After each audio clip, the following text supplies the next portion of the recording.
Good evening, everyone. Welcome to the post-match press conference of the winning 2025 UEFA Europa League coach, Ange Postecoglou.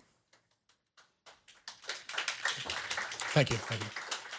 Ali, let's start us off. Congratulations, Ange. I mean, you've told these players throughout they were going to do something special this season. How does it feel to see that realised? Yeah, look, it's hard sort of to put into words the emotions. Super proud of the players.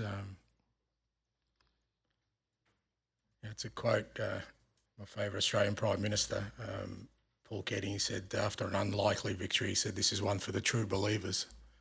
And this is certainly one for the true believers. And that means, an unbelievable group of players who never wavered, never lost faith in me and what we were doing.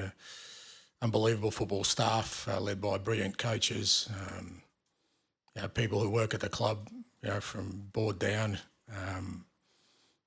whether that's Lily Whitehouse or at the training ground, and supporters.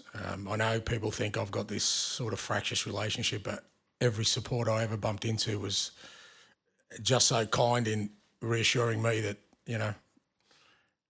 they believed in what I was doing. I'd never felt, I understand the disappointment we've put them through this year, particularly in the league, but, just seeing them tonight, the impact it has on them. Some of them, it's obviously 17 years since our last trophy, 41 in Europe. Some of them have never had a night like this. So, but, it's a reward for them. And, finally to my beautiful wife and my boys and my family, my friends who, they're all my inspiration because I'm kind of the front man. It's easy for me to sort of take on the responsibility, but, they've got no choice but to come along for the ride, and just seeing them out there now on the pitch, smiling faces, couldn't be happier. Ange, congratulations. I know you've not wanted to make this Europa League run about you, but is this your biggest achievement? You've had some amazing achievements in your career, but given the circumstances, given it sort of became this all or nothing match, is it your biggest achievement? Look, I feel if I say that, then it diminishes, not for me, the other achievements, but the people I shared them with. But it's definitely been the toughest thing I've ever done, without a shadow of a doubt. And I knew that going into it. You know better than me that this club's had some unbelievable world-class coaches, world-class players, and they haven't had a night like this. So I knew what I was taking on. And it's fair to say that it's been really challenging because, wherever else I've had success by this stage, I've kind of had the faith and trust of everybody. And here it's been different. And I understand that's not a criticism. It's just, I think, because of the club and the way it's sort of its recent history or its history, I don't think they could always ever go all in on one person. And for me, that's always how it's worked well when, people kind of back my vision. So, but within that, I think when we got to sort of the end of January, the end of the transfer window, and I kind of assessed our situation, I just made a decision there and then that this was the trophy we were going to go for. And, it probably was at odds with what other people at the club sort of believed at the time we should do. And that's understandable. But I just really believed we could win. We could win this. And sort of everything we've done since then, everything we've done at training, everything we've done in terms of the games, the teams I've selected is about making sure when these games came around, the Europa games, that we're in the best possible condition to tackle them. And that's come at a cost for sure in the league, and I've got to take the responsibility for that. But I just felt like the end game of winning something was more important, and it was the only way I was going to do it.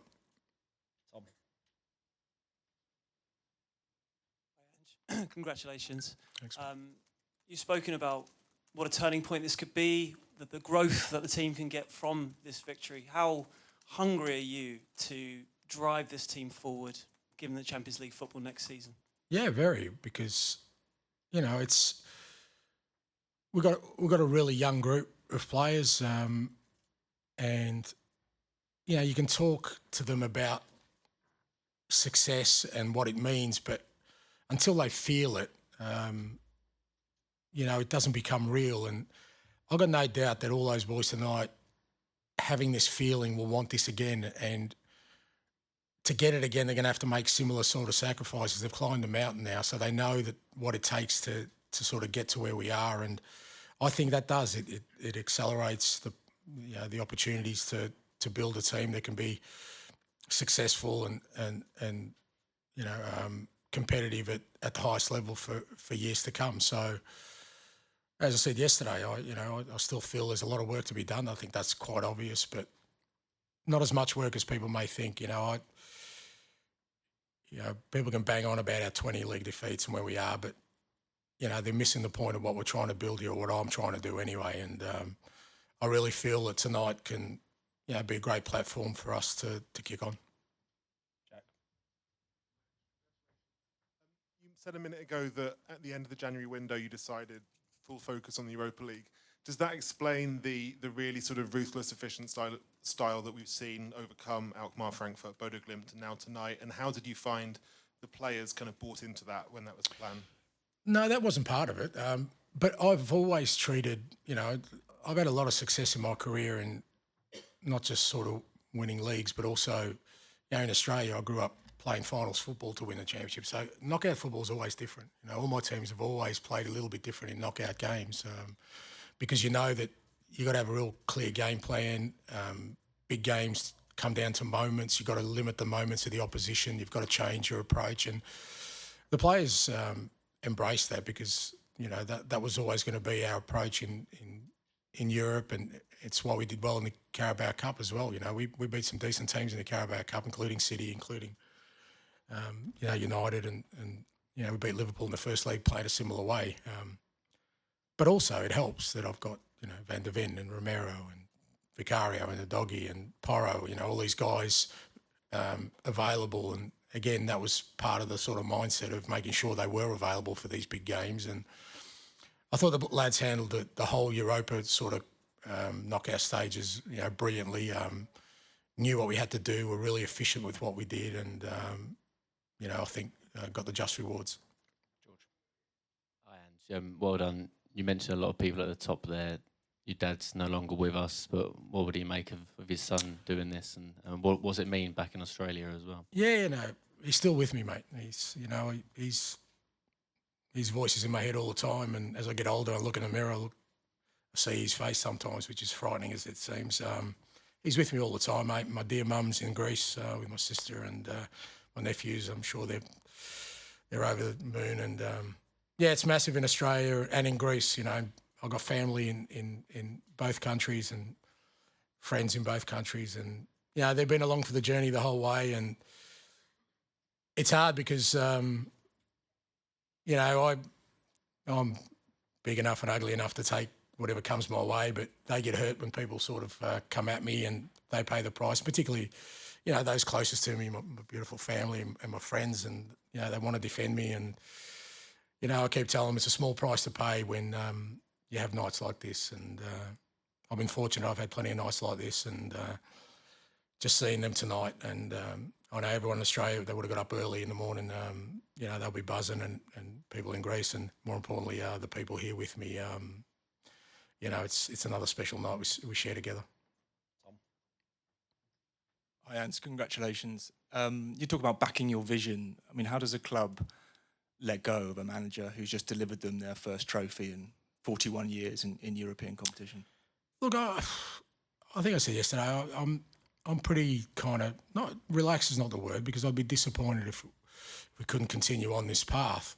But, like I said, it's not a criticism. I understand why it would be difficult for a club like this to buy into one person's vision. I remember even when I signed, it was kind of, the club, I think even Daniel sort of said, we went after winners, it didn't work, and now we've got Ange. And, mate, I'm a winner. I've been a serial winner my whole career. It's what I've done more than anything else, and I know people talk about my football, which I'm very proud of, and I know people dismiss my achievements because, they didn't happen to happen on this side of the world. But for me, they're all hard earned, and all I've done my whole career is win things. And but I understand, look, obviously the way things have gone in the league, people are rightly to be concerned about. Like I said, I don't think there's a true reflection of where we're at. But whatever happens, I said my own sort of belief in what I do doesn't waver, and I'll continue to kind of push on to do what I do. Ange, well done. It was noticeable at the end, the players were celebrating with unbridled joy. You were standing back quietly. Is that just your style, or was there an element of relief as well? Oh, there's huge relief. I mean, you ask any manager, and I'm telling you that's the biggest feeling, because you carry the weight of responsibility. I mean, I think this is maybe our 59th game or 60th game this year. That means me and Anthony have been in front of you guys 120 times, plus the extras that we do. I mean, that's probably 150, 160 times I've been a spokesman for this football club this year. And I know everything I say is important. Fair to say I don't always get it right. So all that kind of responsibility weighs on your shoulders. And so it is. It's relief, but also I'm a lot older than those guys, mate, and I've learned to understand that what makes nights like these memorable is to remember them. So I kind of stand back and just watch everyone else enjoy it, and that's all I need. James, final one, please. Congratulations, Ange. I know you said you're sort of relaxed about the situation, but can you just give us an idea of what the next few days are like? Is there a meeting planned with Daniel or with the hierarchy? Because you must want some clarity one way or the other. No planned meetings. I haven't had any discussions. No one's spoken to me about anything. Maybe they felt like they don't need to, or they were waiting for this game. Look, what I do know is that I'm going to go back to my hotel room,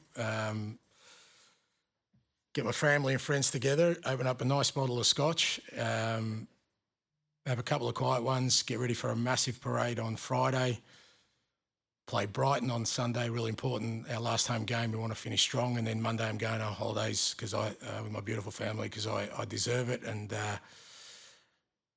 que sera, sera. Thank you very much. Thank you. Thank you.